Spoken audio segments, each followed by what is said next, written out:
Halo bro, selamat datang di channel Perkakas Epic bareng gua Duse, dan di video kali ini gua akan membahas tentang arti dari setiap tulisan yang ada pada lensa Fujifilm.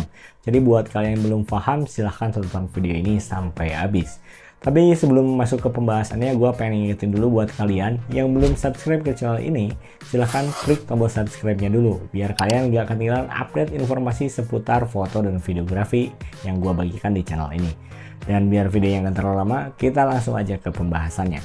Di sini gue udah punya satu lensa buat contoh gitu ya. Ini dari Fujinon XC15 45mm f3.5 sampai 5.6. Nah, kita mulai dari tulisan XC-nya dulu nih.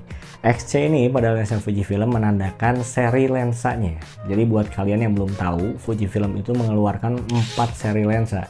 3 diantaranya diperuntukkan untuk kamera bersensor APS-C dan satu lainnya untuk kamera dengan sensor medium format. Nah, XC ini adalah lensa budgetnya dari Fujifilm, lensa murahnya, lensa terjangkaunya, atau lensa low end-nya lah. Dan untuk seri premiumnya itu diberikan kode seri XF.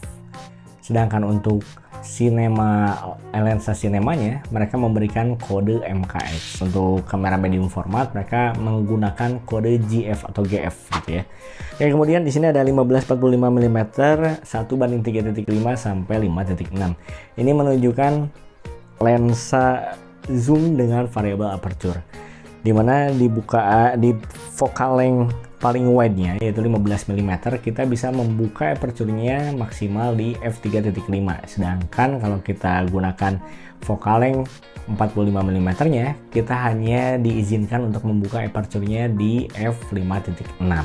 Kemudian di lensa ini juga sudah ada fitur OIS atau Optical Image Stabilizer, yang mana itu berfungsi banget untuk meredam getaran-getaran ringan saat kita menggunakan lensa ini untuk motret atau memproduksi sebuah video gitu ya. Lanjut, di sini ada tulisan PZ atau power zoom. Jadi kita bisa zoom in dan zoom out secara elektronik.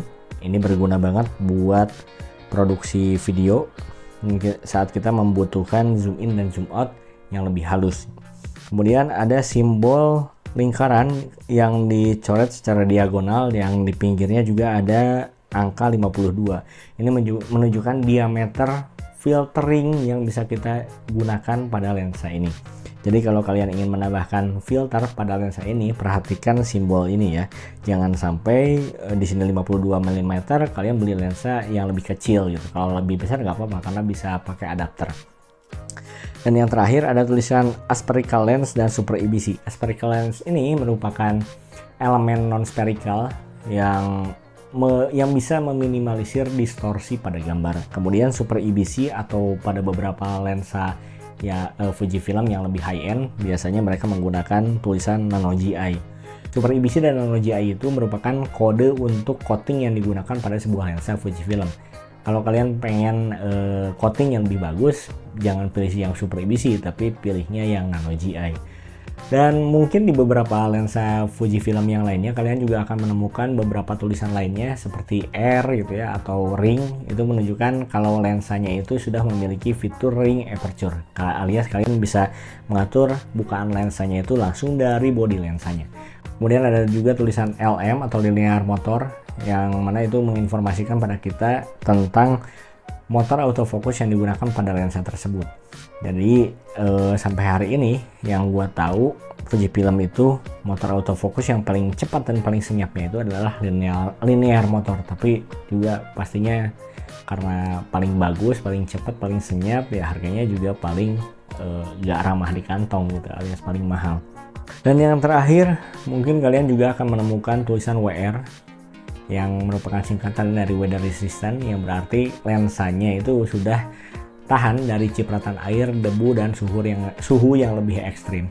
Tapi tentu perlu jadi catatan buat kalian, kalau kalian punya lensa dengan kode WR itu harus diimbangi dengan kamera yang memiliki fitur weather resistant juga, karena percuma aja kalau lensa kalian weather resistant tapi kameranya enggak, ya cipratan air bisa tetap masuk ke dalam lensa dan bodi kameranya gitu. Dan mungkin itu aja sedikit informasi buat kalian di video ini. Gua harap ini bisa bermanfaat buat kalian, khususnya yang pemula gitu ya, karena kalau yang udah pro atau udah suhu ngapain juga nonton video ini, kalian gak akan mendapatkan informasi tambahan gitu. Oke, sampai ketemu di lain kesempatan. Gua Duse dari Perkakas Epic. Bye.